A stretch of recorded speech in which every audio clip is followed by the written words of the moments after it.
Ciara, just tell us a little bit about your own battle with cancer. Mine was a bit of a different story.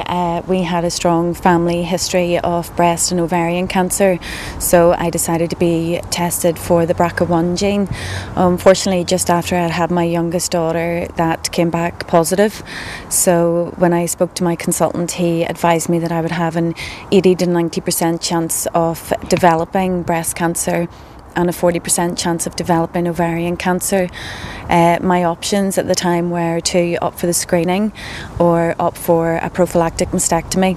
I decided to opt for the mastectomy and had an MRI scan a couple of months before my surgery was due. The MRI scan came back clear. I went ahead and had the breast surgery, and 2 weeks later I came back to the hospital to get my stitches removed, but was advised that there had been a grade 3 breast cancer, which they hadn't picked up on the MRI scan. And I believe, Ciara, that was by no means the end of the story? No, unfortunately not. I was diagnosed on the 23rd of April, and the following week on the 27th I went in and had my lymph nodes removed. Fortunately they came back clear, but I was advised to start a 6-month course of chemotherapy.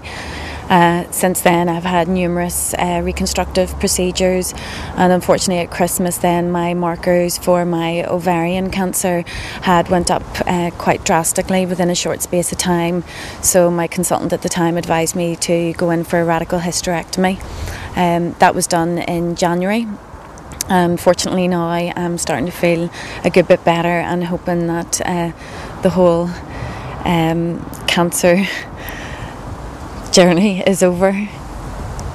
And it was when you were having the chemotherapy and going through your own problems with hair loss that you came up with this idea for your new part-time business? Yeah, when I was going through the chemotherapy, obviously losing your hair is completely so dramatic for any girl, and I really struggled to find attractive and glamorous and easily tied headwear.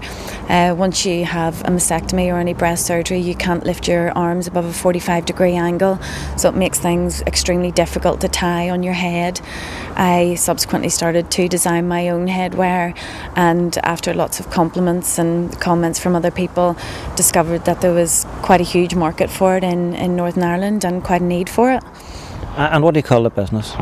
It's simply just going to be called Headscarves by Ciara. I think it's just a more personal approach, and that's the name we've decided on.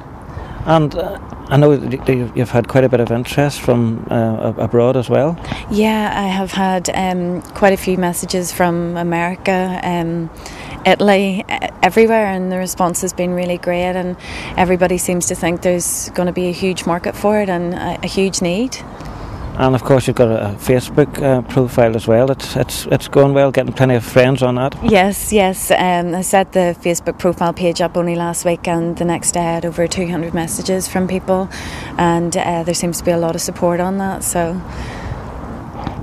And have you had any dealings with some of the local cancer charities? Yes, I got in touch with Macmillan Cancer Care and the Ulster Cancer Foundation, and went along and showed them some of my headwear to see what they thought of it.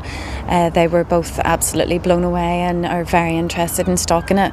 And also Tress's Hair Piece Boutique as well on the Lisburn Road is extremely interested in stocking it as well, so fingers crossed.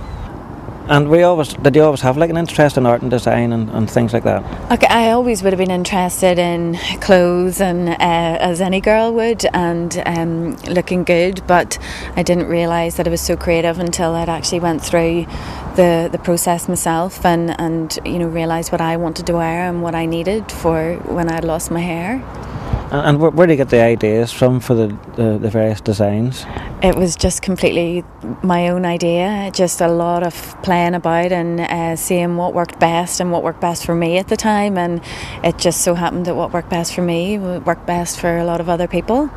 And you can also take on board what people are saying to you, and you know, what they're hoping to get, as you say, like with the whole bespoke range, you can actually try and get something and make it really tailor-made for their individual needs. Exactly, yeah. I think a lot of women obviously have different head sizes, have different tastes, different colours that suit them.